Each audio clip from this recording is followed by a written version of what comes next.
Frustrated by his options, President Donald Trump is withholding approval of a long-delayed Afghanistan war strategy and even mulling a radical shake-up in his national security team as he searches for a game-changer after 16 years of indecisive conflict.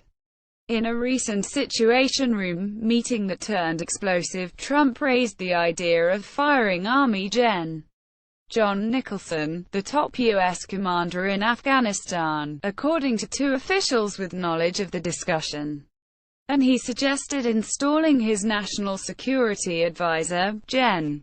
H.R. McMaster, to oversee the mission, said the officials, who weren't authorized to talk publicly and requested anonymity. The drastic suggestions point to the desperation shared by many in Washington as military and other leaders look for a blueprint for winning the Afghan conflict. Trump has been frustrated by what he views as a stalemate. He wants a plan that will allow American forces to pull out once and for all. At a White House lunch with military brass last week, Trump publicly aired his misgivings, saying, "I want to find out why we've been there for 17 years. The Pentagon wants to send almost 4,000 more American forces to expand training of Afghan military forces and beef up U.S. counter-terrorism operations against al-Qaeda, a growing Islamic State affiliate and other extremist groups. But the troop deployment, which would augment an already existing U.S. force of at least 8,400 troops, has been held up amid broader strategy questions, including how to engage regional powers in an effort to stabilize the fractured nation. These powers include U.S. friends and foes, from Pakistan and India to China, Russia and Iran. Pentagon plans aren't calling for a radical departure from the limited approach endorsed by former President Barack Obama, and several officials have credited Trump with rightly asking tough questions, such as how the prescribed approach might lead to success. Trump hasn't welcomed the military's recommendations with high-five enthusiasm, a senior White House official said.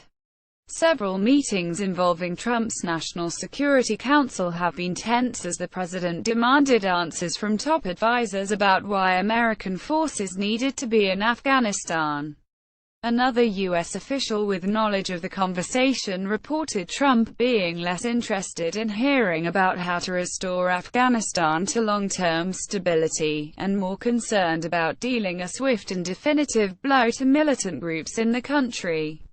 The White House has even offered its own, outside-the-box thinking. Officials said Trump's chief strategist, Steve Bannon, and his son-in-law and advisor, Jared Kushner, have been pushing a plan to have contractors fight the war in Afghanistan instead of U.S. troops. Blackwater Worldwide founder Eric Prince, the brother of Education Secretary Betsy DeVos, was approached by Trump's top advisors to develop proposals to gradually swap out U.S. troops and put military contractors in their place, a military official said. The military has frowned on such proposals. It believes boosting troop levels will accelerate progress in training Afghan troops and its air force, and help counter-terrorism teams pursue targets even more aggressively. They point to improvements among Afghan forces and in anti-corruption efforts. Military leaders, including McMaster, Defense Secretary Jim Mattis and Gen.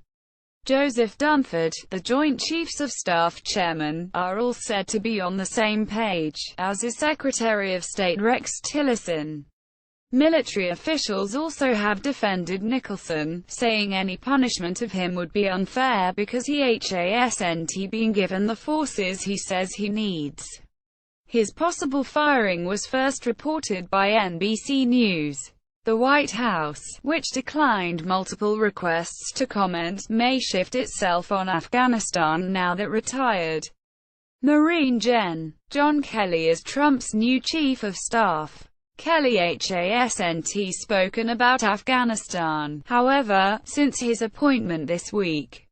Lawmakers are growing weary. In June, Mattis faced tough questions from Senate Armed Services Committee Chairman John McCain, who told him, "It makes it hard for us to support you when we don't have a strategy."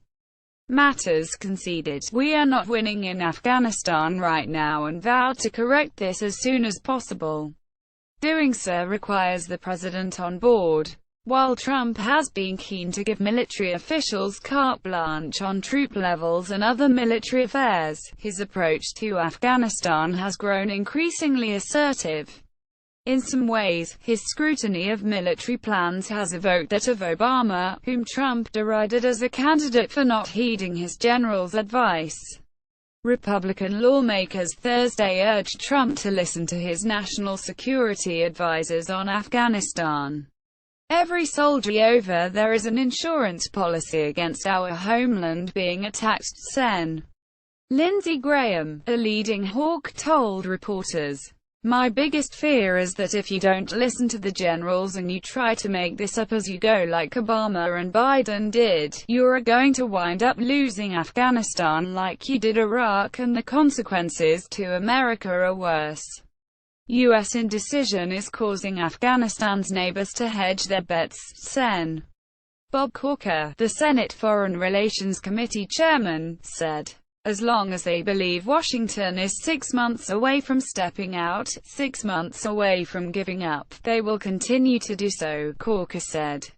Associated Press writers Josh Lederman and Deb Reichman contributed from Washington.